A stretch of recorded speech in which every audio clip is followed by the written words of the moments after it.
Okay, now last article. This deals with. I saw this piece from blackenterprise.com.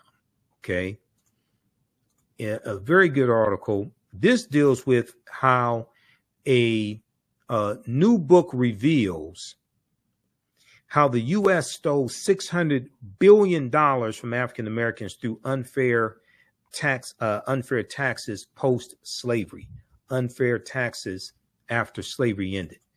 And I want to go to this article here. Let's see. This is at blackenterprise.com.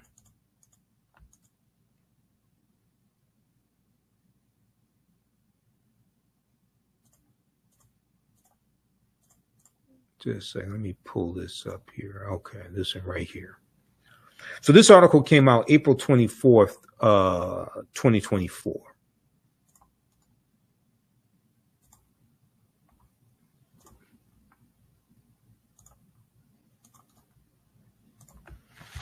All right, let's look at this one here.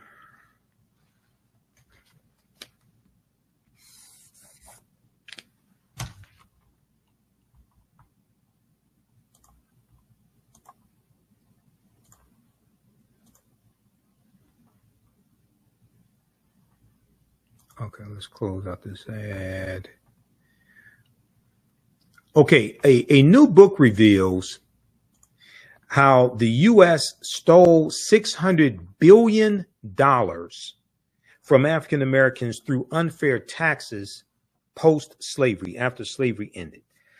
And I've talked about this topic before, and I've talked about how there was an article from the Washington Post that dealt with how African Americans are overtaxed when it comes to property taxes by 13%. Historically, this is one of the ways that land was stolen from us, over assessing property value. Okay, over assessing, I should say, property tax responsibility, and then we can't pay the taxes. Then we lose our farm, lose our land. So this article is from April 24th, 2024. Andrew W. Carl, K-A-H-R-L, Andrew W. Carl, a professor of history and African American studies at the University of Virginia, put extensive research in his new book, which describes how U.S. bureaucracies created the nation's ongoing racial wealth gap by implementing a system of highly unjust municipal and state taxes, a system of highly unjust municipal and state taxes.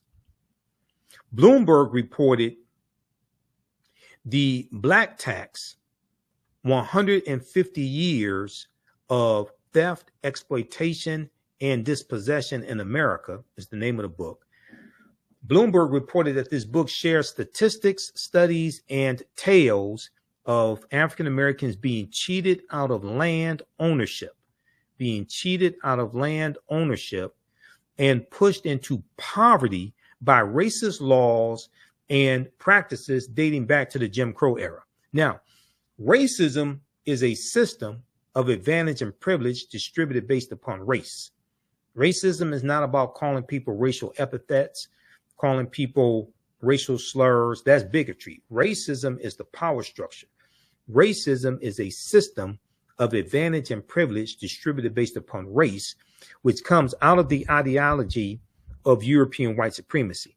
Racism occurs when one race of people control the majority of the wealth, power, resources, privileges, benefits, land, access to opportunity, access to employment, politics, laws, political office, media, healthcare, education, etc. And this is designed to marginalize and subordinate and do harm to another race of people. This is what racism is. And this comes out of the ideology of European white supremacy. Okay. So this is totally different than calling somebody racial epithets. That's bigotry. Racism is the power structure. Quote, this history sheds new light on the forces generating economic inequality in America. The forces generating economic inequality in America and the racial character of those inequalities. Professor of History and African American Studies Andrew H. Carl said. The book pairs personal stories with rich details about municipalities nationwide that used complex tax collection to fund distribution to white land and property owners. Okay? Details about municipalities nationwide that used complex tax collection to fund distribution to white land and property owners, and the economic dynamics spanning over a century of the United States history. Starting in the late 19th century, the late 1800s, and early 20th centuries, early 1900s, unfair tactics were used to doubly disadvantage Black landowners by artificially inflating property value estimates for tax collection. Artificially inflating property value estimates for tax collection, overcharging them for their land, and exploiting their inability to pay as a means to seize their properties. Historically, this has been one of the ways that our land was stolen from us. Examples include Anthony Fleming and J.R. Rooks, two Black men forced off their farmland by white supremacist mobs, who went on to establish a town with the goal of enabling Black Americans to own land. By 1911, Edmondson, Arkansas encompassed 30 square miles of stores, a bank, a hotel, and a post office for local Black homeowners.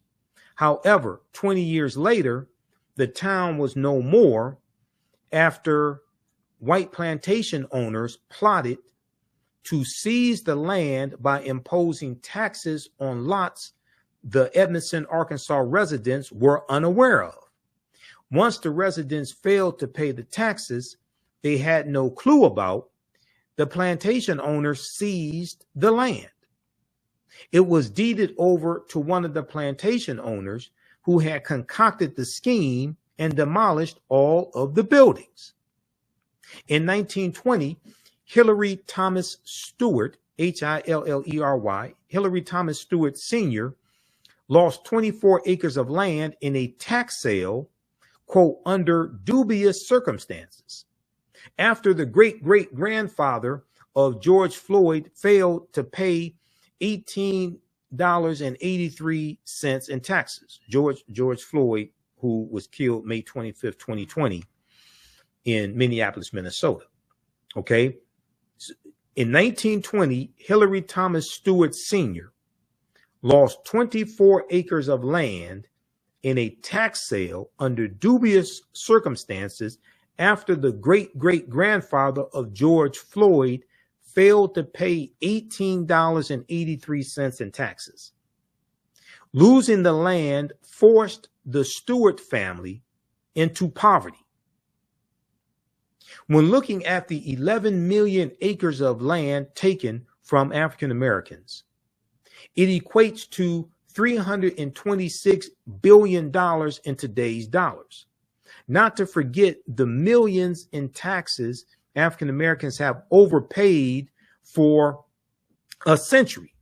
The millions of dollars that African Americans have overpaid over a century. From 1870 to 2020, African Americans were overtaxed by more than $27.5 billion in 2023 dollars. Professor Andrew Carl doesn't just focus on the grim findings, but he does share possible solutions to making up for the century of financial oppression against the African American community. He suggests the establishment of a federal fiscal equity program that mirrors Canada's approach, where funds are allocated to local governments based on their needs. He also suggests introducing a universal home tax exemption for numerous Americans, especially lower income homeowners or those residing in historically neglected areas. Another option would be to impose taxes on the wealthiest individuals in the U.S. Professor Carl says this is the past that we live with today. This is the past that we live with today. But it does not have to be our future. The name of the book, once again, is called The Black Tax: 150 Years of Theft, Exploitation, and Dispossession in America. The book was released on Wednesday. That would be Wednesday, April 24th, 2024, and retails for $35 through the University of Chicago Press. So be sure to purchase this book. I'm going to get a copy as well. Purchase this book. Read this article from blackenterprise.com. New book reveals how the U.S. stole $600 billion from Black Americans through unfair taxes post-slavery. Now, we've talked about this tax scheme before here on the African History Network show. And there's an article from the Washington Post that deals with how historically African Americans have been overtaxed when it comes to property taxes. This piece right here from WashingtonPost.com: Black families pay significantly higher property taxes than white families, new analysis shows. Black families pay significantly higher property taxes than white families, new analysis shows. Unfair property assessments led to widespread overtaxation of Black Americans' homes. Now, we saw the same thing here in Detroit, okay, where homes in Detroit were overassessed by $600 million in property taxes, and many African Americans lost their homes. This piece right here is from July 2nd, 2020 by Andrew Von Dam, okay, for the Washington Post. And in this article, it says, state by state, neighborhood by neighborhood, Black families pay 13% more in property taxes each year than a white family would in the same situation. A massive new data analysis shows. Black-owned homes are consistently assessed at higher values relative to their actual sale price than white homes, according to a new working paper by economists Troop Howard of the University of Utah and Carlos Avenancio Leon of Indiana University. African Americans have long said they bear a disproportionate burden for taxes that support local police, schools, and parks, but nationwide measures of this type of systemic racism are hard to come by.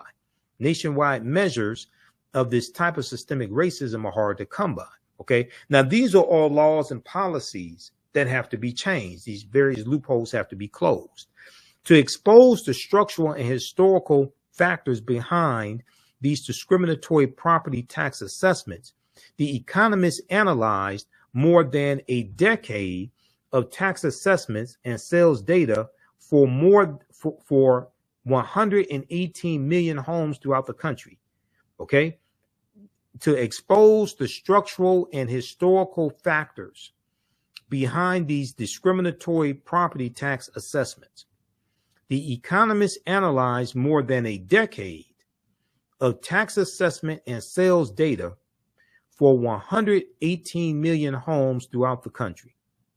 In almost every state, property tax assessments were higher in areas with more African American and Hispanic residents.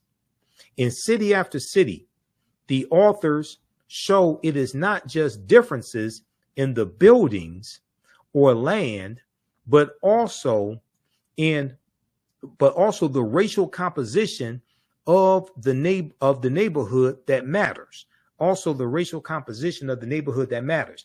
The gap between white families and minority households remains large. The gap is 10%. When you combine data for Hispanic and Black households, the authors excluded California because Proposition 13, passed in 1978, drastically changed how property is valued there. Okay. All right. So read the rest of this article here from the Washington Post. Black families pay significantly higher property taxes than white families, new analysis shows. When we look at the California Reparations Task Force, when we look at their report and we look at the 12 harms that they laid out, and I talked about this in my presentation that I did for the Detroit Reparations Task Force, the presentation I delivered March 2nd, 2024. And you can watch that lecture. It's on our social media platforms. It's on my Facebook page, The African History Network, and my YouTube channel, Michael Imhotep. And then we air it periodically. The Detroit Reparations Task Force laid out, the California Reparations Task Force in their 1,000-page report, they laid out 12 harms, okay? And they deal with the history that happened in California, the history that happened to African Americans in the United States, and they show how these 12 harms happened in the U.S., but also happened in the state of California. Then they lay out 115 policy recommendations to repair the damage. 12 harms detailed in the California Reparations Report that happened nationally and in California. Number one, enslavement. Now, we know in California, they've identified somewhere between 1,500 to 4,000 slaves, because California came into the Union as a free state in 1850. Okay, so the California does not have a deep history of slavery, but it does have a deep history of racism, housing discrimination, voter suppression, etc. So number one, enslavement. Number two, racial terror. Number three, political disenfranchisement. Number four, housing segregation. Number five, separate and unequal education. Number six, racism in environment and infrastructure. Number seven, pathologizing the Black family. Number eight, control over creative, cultural, and intellectual life. That deals with theft of royalties when it comes to music and different things like this, and how our artists were ripped off of their royalties. Control over creative, cultural, and intellectual life. Number nine, stolen labor and hindered opportunity.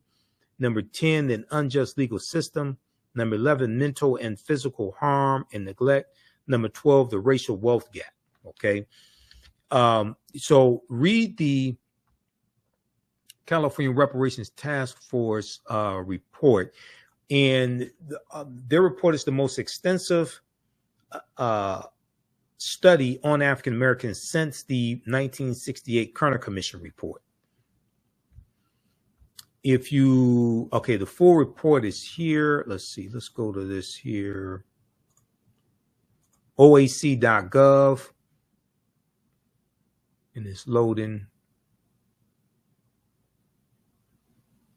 Full California Reparations report. The executive summary is 74 pages. If you read the executive summary, you're going to get a huge education on this history and what's happened to African Americans across the country.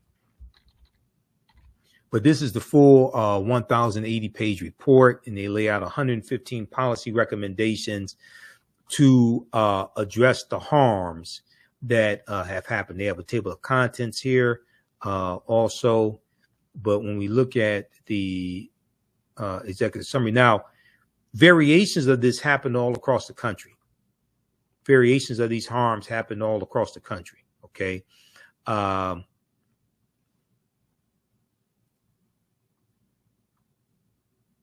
So you can take these 115 policy recommendations. What needs to happen is really we need to shift the focus from talking about slavery in 400 years, shift the focus talking about that to present day structural inequities and deal with the laws and policies put in place that created those structural inequities. And then trace that back to legacy of slavery if it dates back to that, but definitely it'll probably go back to the Jim Crow era, et cetera, early 1900s.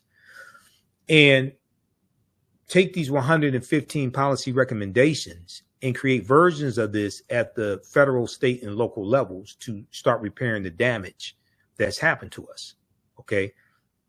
So we're going to have to, that is something that is much more doable and you can actually get put in place than thinking that you're going to get $27 trillion or 14 trillion, or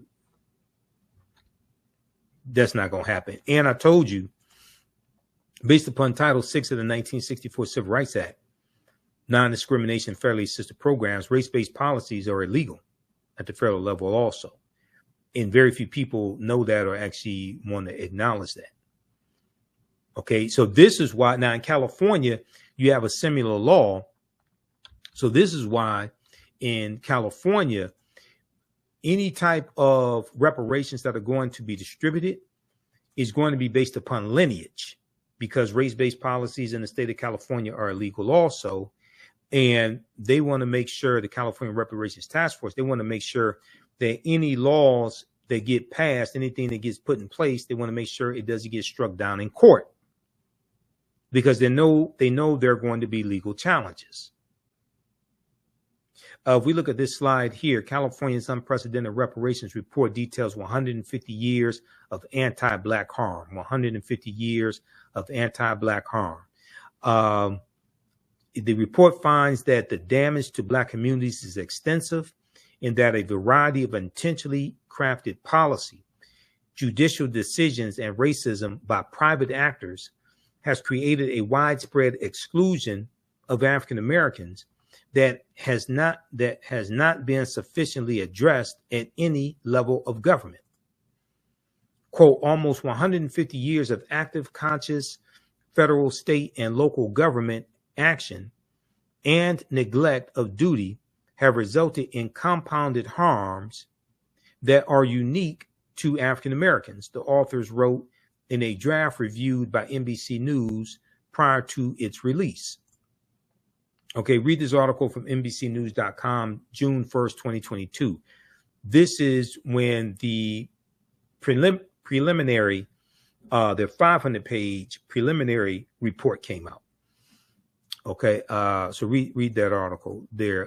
California's unprecedented reparations report details 150 years of anti-Black harm. Okay, so hopefully you learned a lot on today's show. If you like this type of information, you can support the African History Network, $, the AHN show through Cash App, $, the AHN show through Cash App, also through PayPal, paypal.me/the AHN show. Visit our website, AfricanHistoryNetwork.com. We have the information there as well, and register for the online history classes that I teach. We have our class on Saturday, Ancient Kemet, the Moors, and the Ma'afa, understanding the transatlantic slave trade, what they didn't teach you in school. Okay, so this deals with thousands of years of history and what leads up to the transatlantic slave trade taking place. We teach the class on Saturdays, 2 p.m. Eastern Standard Time. Next classes are Saturday, May 4th, May 11th, May 18th, and May 25th. We do the sessions live. All the sessions are archived and recorded. You can go back and watch it anytime. Okay. The class is on sale is on sale right now, $60. Regularly $60, regularly $130. The content is PG-13, so you can use this with your children also. We do the sessions live. All the sessions are archived and recorded, so you can go back and watch it anytime. And you scroll down the page, we have the class lesson plan here as well. So all the class lesson plan here for each class session is here. You can download the class lesson plan. Okay, so we go through and look at over 200 slides that I put together, 80 to 100 articles, the 15 books that we reference. You don't have to buy any of these books to follow along in class. I've been teaching this class since 2017. So I've been studying history 34 years. I put together this class as well as the second class that we teach, that we have starting up probably in June. Okay. All right. So register for that, and we'll see you in our next class. And I want to post this information here.